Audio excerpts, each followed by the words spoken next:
The headlines tell you everything you need to know. This comes courtesy of @Don's Collector. Sad Dons see red mist. Unfortunately, after what was one of the worst refereeing decisions that you're ever likely to see in football, the Dons were up against it after they went 1-0 down. Eventually losing the game 3-0, which meant we dropped down into the Conference League, where at Pataudry we will face Shakhtar, Strasbourg and Noah from Armenia. We travel to Sparta Prague in the Czech Republic, AEK Athens in Greece and AEK Larnaca from Cyprus. The ties will be played at the beginning and the last week of October, November, and the 11th and 18th of December. So 6 games in total for the Dons. How are you doing? A very warm welcome. Thanks for tuning in tonight because, oh my God, I still can't get my head around it. Never in 42 years of watching football have I seen such a disgraceful penalty decision. It's one of the worst that I've ever seen in football, if not the worst. I cannot get my head around the fact that a certain Portuguese gentleman who was operating the VAR deemed that as being a decision that the referee needed to reconsider, to go and have a look. It absolutely blows my mind that that was given as a penalty kick. The game's gone. The game has absolutely gone. And I tell you who I blame. I blame the people who administer our game from the very top. They've messed with our game for the sake of messing with it. The handball rule is such a grey area that it's become laughable, and it is fast ruining our game. And they need to be held accountable. And I tell you something else that needs to happen now. Referees need to be held accountable. I know and I appreciate they have a very difficult job. I get that. And to be honest with you, sometimes I sympathise with them, but not that muppet last night. He should have been told to come out and explain why he gave a penalty kick. It goes beyond my comprehension. That unfortunately, a game that I felt we were well in control of and doing well, and I felt that something was going to happen. By God, I didn't think it was going to happen in that manner. I'm really, really angry. I tell you how bad it is. Let me put this into context for you. On my social media channels, Rangers fans have come on my social media channels, and said, what a joke of a decision. Rangers fans. Go figure. Now, if they're telling us that it was a joke of a decision, you tell me. I cannot believe it. What I'm also disappointed about is what happened afterwards. I'm extremely disappointed in Yimmy. I really am. He had 15 minutes to sort that out. 15! He had the whole of half time to sort it out, to regroup and to go again. And what does he do? He brings on Nielsen. And I'm going to show you why he shouldn't have brought him on. Unfortunately, Andrew Budge can't be with us tonight because Andrew has a prior engagement this evening down in Australia. So unfortunately, he couldn't make it. What I do have for you tonight, though, is it's a new feature. It's a special feature. And I'm delighted to have been joined by a new guest. His name is Don Vasey. And Don is a chartered sports and exercise psychologist. And we're going to be now looking at the psychological side of the game, which I'm really hoping you're going to find of some interest because it all relates to how we're currently playing. Why did Yimmy start the second half without a recognised striker? Why? Why did he take off Dante Polvara? Why? What needed to happen was Dante needed to slip into midfield to anchor our midfield. to have a physical presence in there because it was so blatantly obvious that they would come at us as soon as the second half started. It's exactly what they did. And we gave away 2 stupid goals. Again, from mistakes. Honestly, I'm fuming. What is he doing? Not having a recognised striker on the pitch. Honestly, get a grip. This is the angriest that I've been in a long, long time. I'm absolutely fuming. He started with what I thought was a really decent side that I thought was going to cause problems. Esther, you need to take your chances. Take a deep breath. Be in control of the situation. You put that one away, we're going through. But you rushed it. There was a rush of blood. There was a panic. It just needed a bit of composure. When are these guys going to understand? Have a little bit of composure on the ball. It was a really good starting lineup, I thought. This is what the manager had to say after the game.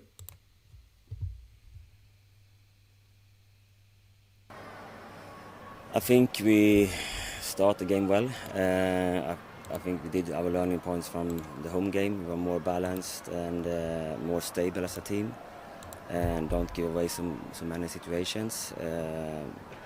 And also almost there with our own chances. So I think the game was quite equal.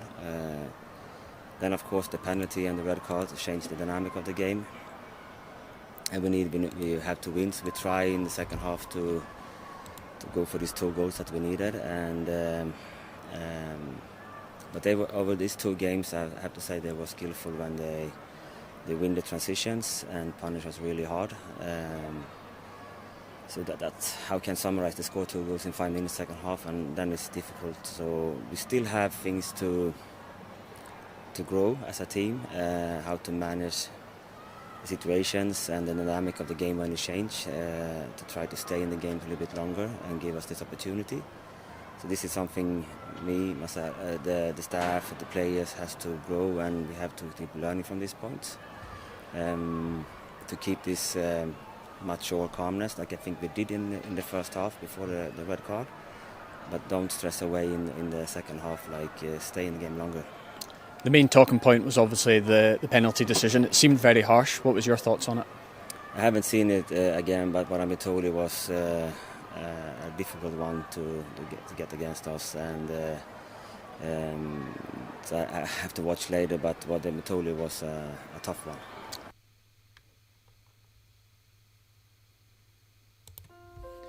May I gently remind you that ABTV is supported and brought to you by Saltire Energy, the global market leader in specialist drilling equipment rental. Not just that, they offer a number of services including torquing, testing, refurbishment and welding. If any of those services are of interest to you, get in touch. I'll put you in touch with them. Here are your match stats. So, 67.6% of possession to FCSB to our 32.4. 12 shots they had to our 6. On target they had 6 to just our 2. If you look at the percentage of tackles won over the piece, our percentage came in at 22.2% to their 28.6. And if you look at the total passes in the game, no surprises really after we went down to 10 men that they dominated this stat. 579 to 268. So we'll get Don on in just a minute, and I promise I'm going to get you guys on as well. So unfortunately, because Andrew can't be with us tonight, what I've done is I've taken a closer look at the 2 goals that we conceded in the second half. Now, the penalty, let me come back to that. None of that would have happened if Alexander had been switched on. He allowed his opponent to get round his blind side. That cannot happen. And it must not be allowed to happen again. Players have got to be switched on and be aware. So that was the first thing that annoyed me. The penalty is the penalty. It is what it is. I've said my piece on that. But the 2 goals that we conceded, honestly, again, completely and utterly avoidable. And I'm going to show you why. So, the second goal. Dimitar makes a superb save. The ball goes over to their left-hand side. It then gets played infield. Now, Ante is the closest player to the lad that scored the goal. And to be fair, he tries to get there. But you've also got Leighton Clarkson and you've got Sivert Helton Nielsen all within range. Do the two of them bust a gut to try and get out and block a shot? No, they don't. They literally stand on their toes. I've watched it time and time again. They do not bust a gut to try and close that down. The lad's given basically a free rein to hit the ball. And to be fair, you can't argue with the finish. It's a great finish. But if we had busted a gut, which we should have been doing, to remain compact and to have remained in the game, those two should have been busting more of a gut. The third goal infuriated me even more. The last thing we needed to be doing was gifting them back possession, and it's exactly what Nielsen did. What it needed here was he needed to have composure on the ball. He needed to have taken a touch. He didn't do either. He tried to play a quick ball. His better options were either to play it into feet or play it into midfield for the on-running players, supporting players. What he did was he gifted possession back to FCSB and they went up the pitch and they scored and it killed the game as a contest for Aberdeen. I'm sorry, but it's not good enough. And it was the wrong substitution. It shouldn't have been made. We needed somebody in there with physical presence and we needed somebody in there to make us more compact. You look at what FCSB did when they went down to 10 men against us at Pittodrie. They went compact. They went narrow. They made it difficult for us to break through their lines. We should have done exactly the same. But we did not do that because, in my humble opinion, we didn't have the personnel on the pitch to be able to do that. And that lies at the manager's feet. We'll get Don in a minute. Let me get on to you guys. I'm sorry that I'm so angry. I'm just raging, honestly. Oh my God. When are we going to learn? I'm starting to feel like that Muppet on that Man United channel, whatever his name is. God's sake, I never ever wanted to be like that. Right. Ryan came on and said, the referee was an absolute disgrace. As for putting Alexander Yendon off, was out of order. To say that was a penalty in handball is just beyond. Johnny Wilson says, good evening, Ali. Firstly, a horrendous decision that ultimately ruined the game, but they managed us very well after we went down to 10 men, unlike ourselves in the first leg. Must do better, Yimmy. Adam Binney says, quite simply, I'm still raging. Norman Baker says, I don't blame Bojan for grabbing an I don't want to talk about that. Alan Nichols says, shocking penalty decision. What was also shocking was Jimmy's half-time substitutions. Norman came back to talk about the game. He says that was never a penalty, but we need to withstand these things better. We looked brittle after that. Don and I discussed that in just a moment, Norman. You make a very good point. Such a pity after such a promising start.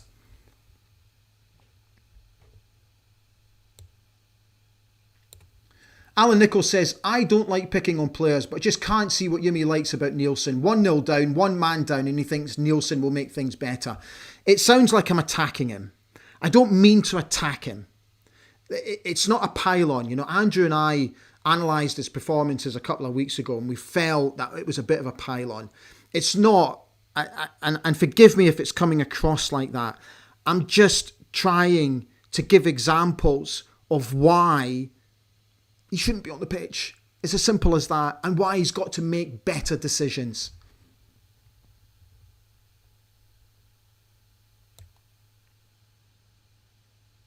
Stuart says the sending off was an absolute travesty, but Jensen's positional play was poor and he gave away a needless yellow card earlier in the game. True, true, true.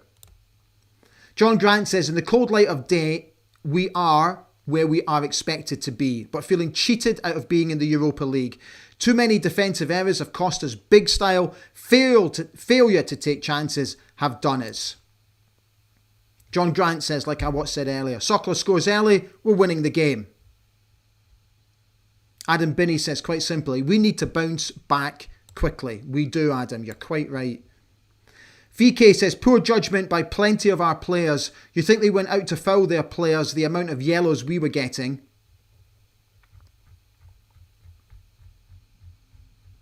Oh, there's so many of you on tonight. Okay. Graham Gibbs says, even after the ridiculous penalty decision and sending off, I felt we still had a chance. Sorry, Talene's substitutions made me think it's all over. Very odd changes. We had no outball for the whole of the second half. You look at how the second goal started. It started from Dimitar poorly kicking out with his wrong foot, which went straight to one of their attackers and they go up the pitch and score. Dimitar had nobody to play the ball to. Nobody.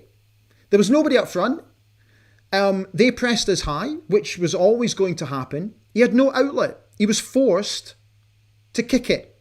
And he had to kick it with his left peg because the lad was coming in on his right peg. So he had to kick it. Sadly, he also made a mess of it. But it's very simple. He didn't have anybody to kick it to. Football's a simple game, isn't it? It's a simple game. If it's played properly. God almighty. Oh, I need to go and have a lie down. Graham Hay says, as someone said last night, their red card in the first leg was harsh, so they will think it's even. But their red card was like us finding a fiver, and last night was like they found $5,000. Good point. David Horn is on saying hi, everybody. David John says, always going to be difficult, but Sokler's missed cost us. Also, the VAR guy had been in trouble with the Portuguese FA regarding the idiotic decisions. Therefore, why the hell was he anywhere near the game? Interesting, David. Where did you see that?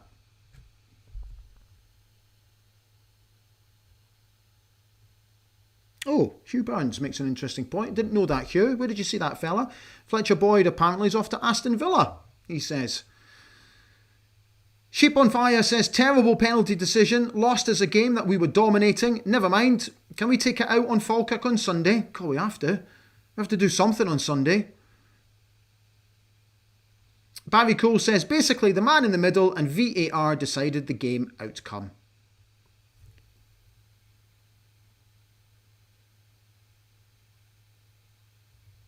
Bruce Struthers is here wishing you all a good evening. As is David Gold, Rally Vids.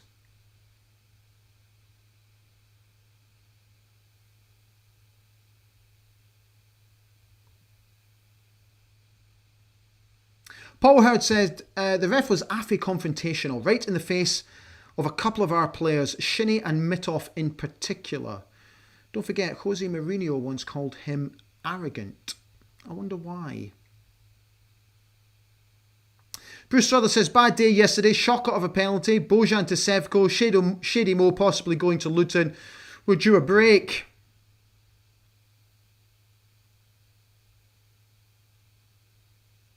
James Jappy says, Ali, think we were lucky a few minutes earlier, but remember when it was ball played hand and propelled hand ball. Okay, mate.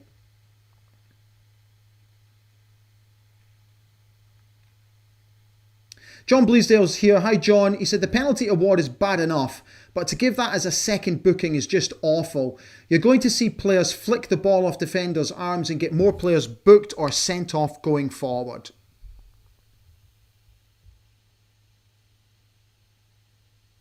Barry Cole says that he's starting to question Yimi now. Why take off Polvara and why take off Esther? Bruce Struthers is making the same point. Terrible penalty decision, but shocker of a second half. Why bring on Nielsen and Yenge? Right, we will get back to your points. Okay, got a new segment for you now.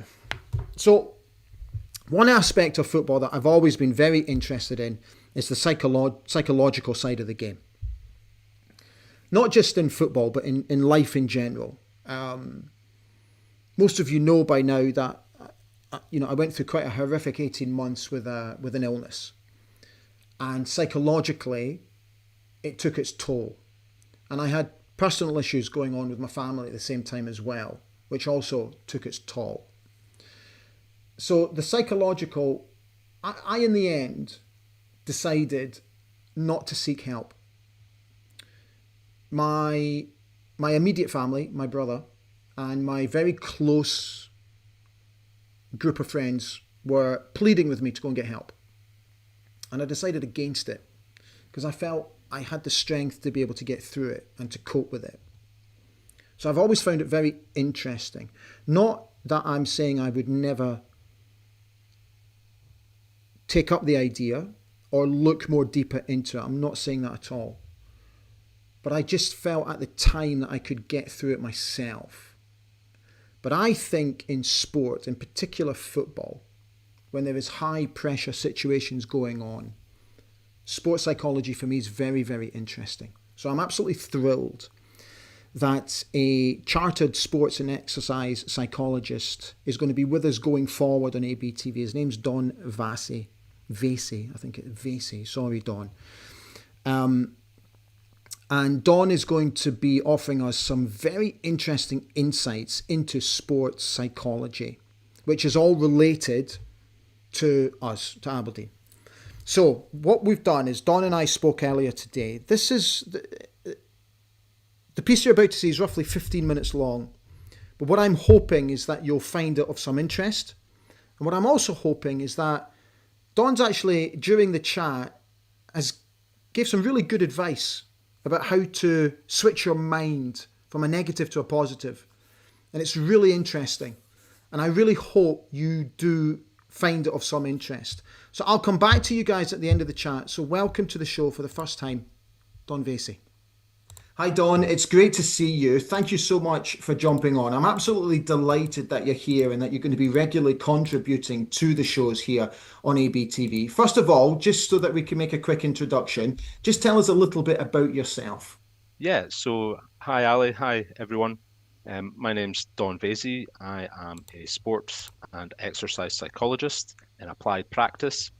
I've been for several years, and I also work as a performance psychologist for the RAF. So my background is basically from Aberdeen in oil and gas, as well as then playing and coaching football in Holland for several years at a, I would say, reasonable amateur level. And then got into sport and exercise psychology, did all the training, all the practice, lots of client work. So trained in the performance side of things, the counselling side of things. And as I say, have been in private practice since qualifying several years ago. And now I'm really happy to be on ABTV and just share some insight around sports psychology in performance in football, for example. Okay, so what we're going to do today is we're going to be looking at two key points that you want to discuss, which are all relatable to last night. And the first one that you would like to discuss is what you've called pressure to succeed. Can you explain more, please? Yeah, so I'll relate it in football terms, the performance of Aberdeen, and make it relatable to everyone who's watching as well in their kind of daily life, daily job. We all have these pressures to succeed, to perform. So if you imagine Aberdeen, the pressure to qualify, the pressure to win, pressure to score. In our daily lives, we have the pressure to deliver a project, deliver a presentation, drive something somewhere on time, whatever it might be. So we all have these pressures. How do you deal with that? So if you think in terms of football, and we can apply it to last night. So pressure comes from obviously your manager, your boss, your team, your family, your friends. So when I speak with clients, a lot of the time we get to know the person. You know, you're not a robot, no matter what your boss might think. You know, deliver that project by Friday, otherwise, you know. So basically, when I work with clients, I work with the person as a whole. And then you begin to understand why they got into their sport. So it's because, oh, I really enjoyed playing. My mum and dad took me to the swimming pool or to the athletics track or the football training, right? Um, so they have this sense of curiosity and wonder, like, oh, I really enjoyed it. It was great. Okay, well, what about now? Well, I don't want to let people down. That seems to be, a very general kind of summary of things.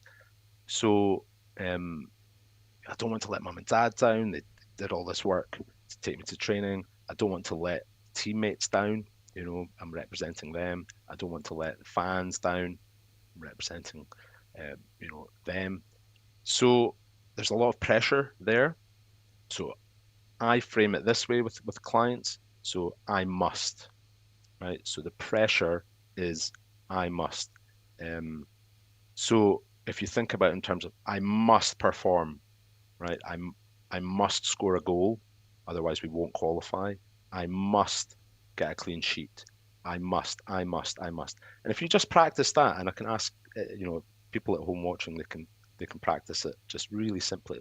So if you think of a sentence about something at work and put I must at the start, so I can even feel myself now getting tense. So I must do well on this recording, on ABTV. I must perform here. It's tense, right? You get tense, your shoulders go, breathing kind of. Oh. Yeah. So if you imagine that in a football scenario, when you take a touch, the ball's going to come off your foot badly. Or you make a bad pass because the muscle tension's not right. Things like that. So this I must, this pressure, we've got to shift from that. We've got to deal with that. So the way I work with clients is kind of go, okay, so this I must, and we get the client to recognize that. Okay, yeah, you're right. Geez, I must not let people down. I must do this. I must do that. That's quite a lot already going on.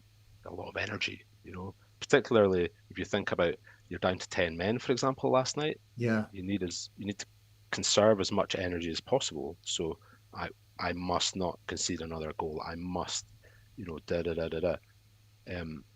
So how do you switch? So an example that I work through with clients is let's move from I must to I wonder and tie it back into why you got into your sport. So I wonder how much I'm going to enjoy this today. Mm. If I've trained well, then there's no reason to think you can't perform well. So let's tie that together. I've trained really well. I wonder how far I can go. How quickly I can run. I wonder how fast I can run. I wonder, in football terms, we're playing in a Europa League match or that level. I want to test myself against the best. I wonder how far I can go here. Let's find out. It's an opportunity. So I wonder, and immediately you can try it again, just like with I must. If you try it, I wonder how well I can present my project to the investor, for people in business, things like that. I wonder. So just that sense of wonderment brings it back to when you were a kid, it brings it back to the joy, relieves a lot of that tension and pressure. So it's just a small switch, a small thing like that, just an example of one way of working through that, changing that self-talk from the pressure, oh, you're very tight and oh, weighed down and you're burning up a lot of energy needlessly, to I wonder, joy, wow, let's go and play, and playing football when you're a kid, it was that, right? Let's go and play. Wow, yeah, it's fun. It should still be fun. Obviously there's caveats, but it should still be a sense of wonderment. Let's go and find out as a team. Wow, let's go. So that example is just one that I use, and I think is very applicable all round, in football and in business place and the workplace. Yeah. One thing from the game last night, when we went down to 10 men and we came out for the start of the second half and the manager made the substitutions, which I touched on earlier, I felt it was imperative that for the first 10, 15 minutes at the start of the second half, we remained compact, and we did not give away anything stupid because I felt if we did, we would capitulate. And that's exactly what happened. We lost 2 goals before the hour mark, straight after half time. So the second point that you want to talk about is dealing with chaos and then having a performance routine to be able to deal with that. Again, can you just explain that, please, Don? Yeah, so I think it's worthwhile just giving a little brief um, overview and introduction to performance routines in sports psychology. So performance routines cover um, what you do beforehand, what you do during, and what you do after. So they're normally termed pre-performance routines in the research and application, but the performance routine covers the whole pre, during, and after. So it's it's a toolkit in and of itself that you can use. You develop your performance routine. You know, it's not just about having a coffee and then going into the presentation. If you're in business, it's not just about this and that. It's a consistent method of what you do before, during, and after a game um, for football. So if you think about it this way, so you're going to have your pre-performance routine as you go through your process of maybe getting ready in your kit. You know, you get to the game, you do some breath work, so you can do tools within that. So breath work to calm yourself down when you're getting a bit anxious. You might go through the pressure self-talk that I've just described. You Hmm. might use imagery, you might use all these other sorts of tools at different times, but you create your own performance routine, but it's got to be consistent. You have to apply it consistently. So, and then you're in the dressing room. Dressing room might be chaos. You go out to the pitch. Okay, 3 deep breaths in the tunnel. Switch on. Let's go. You're out and you're ready to go. During the game, you'll have a routine where you know that when the ball's out of play and it's ours, our left back, for example, is going to take the throw in. We know that, and that is a moment where, as a cue, it's a trigger, it's a cue where again, take a breath, Yeah. reset, Yeah. refocus, right? Switch on, switch off, switch on, that sort of thing. Post performance, you're going to have obviously players do a warm down, and you can have different things within that about how you process the game, get rid of, physically, for the warm down, you're trying to get rid of all this adrenaline and all the rest of it, and you can have mental processes and strategies to kind of relax yourself as well and process. So when there's something chaotic, you can't train for every eventuality, but you can train yourself for themes. So if there's something clearly a referee decision, a trigger, okay, how do you react to that? So okay, there might be a bad decision, whether it's a yellow card, a free kick, a penalty, a red card, unfortunately last night. Yeah. Right. I know that if that happens, okay, I'm gonna go through a process. What's my process? So a sports psychologist would work with the team and down to individual level to help tailor their routine, players' routine to deal with things like this. So, okay, so it's wrong, or I disagree with it. It may or may not be wrong over a season. You don't know until you review the analysis afterwards. But okay, I disagree with that on the pitch. Raging, you can see the annoyance in players. Whether it was last night or in football as a whole, annoyance, really raging. Long time, the performance of a team. And what I used to tell my players in Holland, I will give you the first minute to be annoyed because it's natural, right? It needs somewhere to go. First minute to be annoyed, the first initial reaction to the referee or anyone else, I get it. I'll give you that. Fine. That's the vent. That's the release. After that, you need to reset, refocus. So cue yourself up, right? 3 deep breaths, some breath work, or a phrase, almost like a mantra, a phrase to reset yourself. Okay, we go again, whatever it might be. And that's where the players would come up with that. Mm. So it's not me or a sports psychologist telling you exactly what to do and how to do it. You work with a client or an athlete or a player or an individual to build these and tailor these specifically to the needs of that person or team. So when there's chaos, you can train for that during a week or during a season. So a coach might come in and go, right, Ali, when I tap you on the shoulder, I want you to just leave the pitch, right? Okay. What do you mean? Well, I just want you to leave the pitch, right? And then the rest of the players have to adjust, like, oh, I thought Ali was there on the right wing or up front, and then they're not. So the mind has to switch and adapt and deal with that in training, so you're more prepared for when that happens in a game.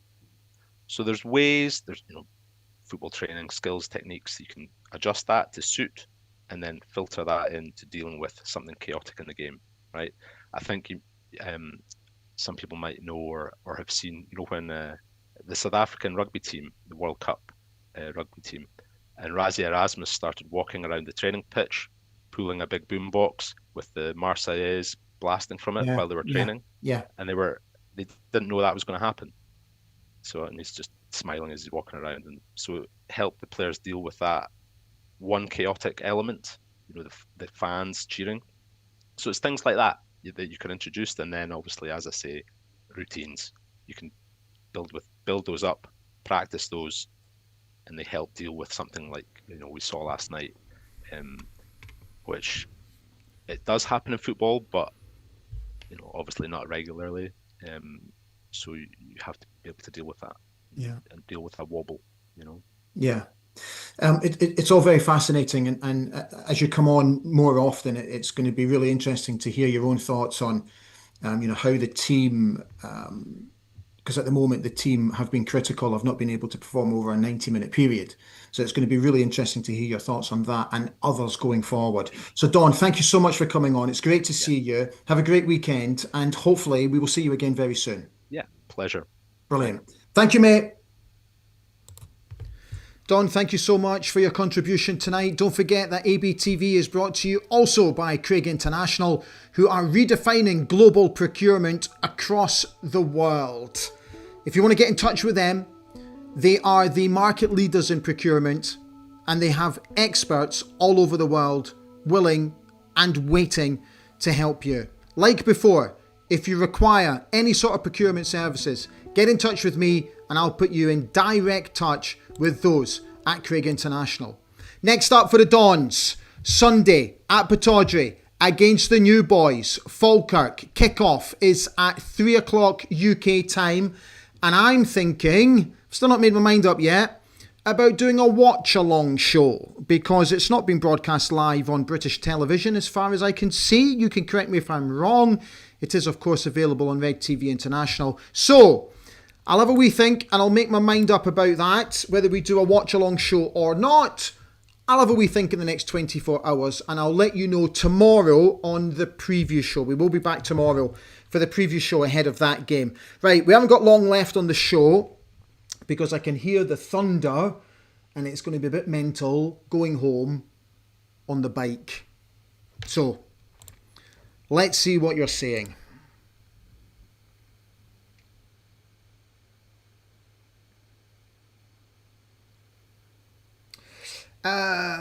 Keith Shepherd is wondering if we can pick up 3 points at the weekend.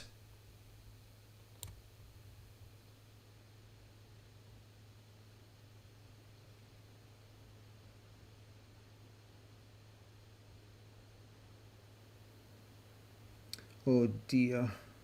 Hang on. Right, I'm so sorry. I'm just seeing that there's something going on here.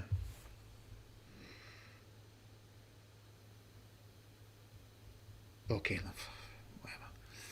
Okay, let's see what else is going on here. Graham Gibbs says, before we worry about the next 3 games, surely we need players coming in before the deadline. Our squad is completely inadequate for Scotland, never mind Europe. John Bleasdale says, Sunday is a must win. Hope we see Lazatic at some point to show his capabilities. Not pressing the panic button yet. Still believe we can have a decent season. I hope you're right, John. Yeah, a lot of you were talking about the Kevin Nisbet rumours, which were doing the rounds yesterday. Scott Burns, who I'm sure you've seen on the show before, came out and said that it's absolute nonsense.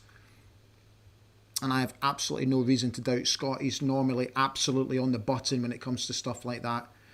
Duncan Bain says, a capable striker and we should be in the EL group stages. Simple game, but the same players keep making the same simple mistakes and it's always costing us. The Steading makes a good point. He says, Alexander Jensen played out of position. If a proper left-sided player was there, he's defending that situation better. Recruitment hasn't been good enough for preparation for new season for League or Europe. Absolutely agree.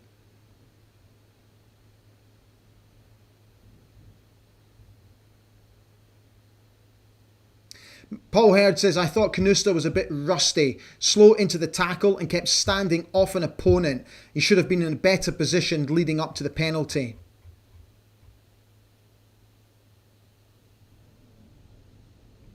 Robin the Bold said, the fans do not let the team down. Let's hope the team do not let the fans down.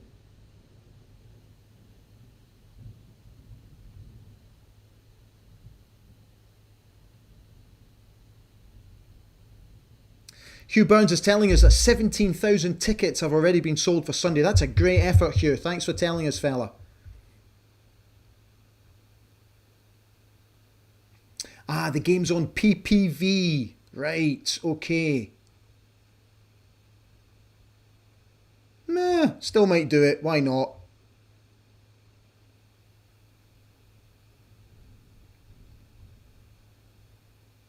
Okay. So, again, a gentle reminder that we have other sponsors here on Alibeg ABTV. Quipco International, based in Abu Dhabi. They service the oil and gas industry. They offer a number of services as well. They've got a purpose-built repair facility to do just that.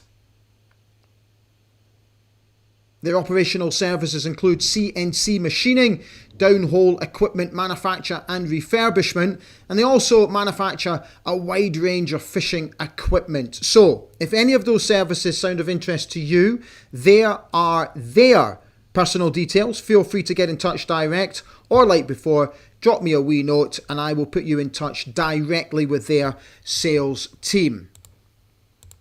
Thank you so much for watching tonight. Delighted to see so many of you on. Thank you for all your comments. It's very much appreciated. Don't forget to subscribe to Alibeg ABTV. I say it at this juncture in the show most nights. We're doing really, really well, you know. We're now nearly up at 4,600 subscribers. We're building nicely. The views are absolutely brilliant. What did you think of the new titles at the top of the show? Did you like them? Do you think they're doing a job? I'm always interested in your input, so please let me know. And I also really hope that you enjoyed the segment with Don as well. So you can see all the little changes that we're making here on Alibeg ABTV. So guys, we're going to call it a night because we've done 40, just coming up to 45 minutes. So thank you so much for being with us. Thank you for staying calm. I'm sorry that I lost my a wee bit earlier. Riled, just riled and frustrated. Really hugely frustrated. But look, at the end of the day, we've got European football to look forward to. You know, we've got 6 really interesting games to look forward to. 3 cracking away ties as well as 3 is at home. So, look, it's not all doom and gloom, but the transfer window is going to close very soon. It does look like Shady Mo is going to be off to Luton. That's what the talk is at the moment. So I really hope that we bring in a new striker, one more winger, and I also think we need another central midfielder. I'm not going to hold my breath though, but let's see come Monday. I'll see you again tomorrow night for the preview show ahead of the Falkirk game. So enjoy the rest of your evening. Thank you so much for being with us, and I'll see you all again soon. Take care, stand free.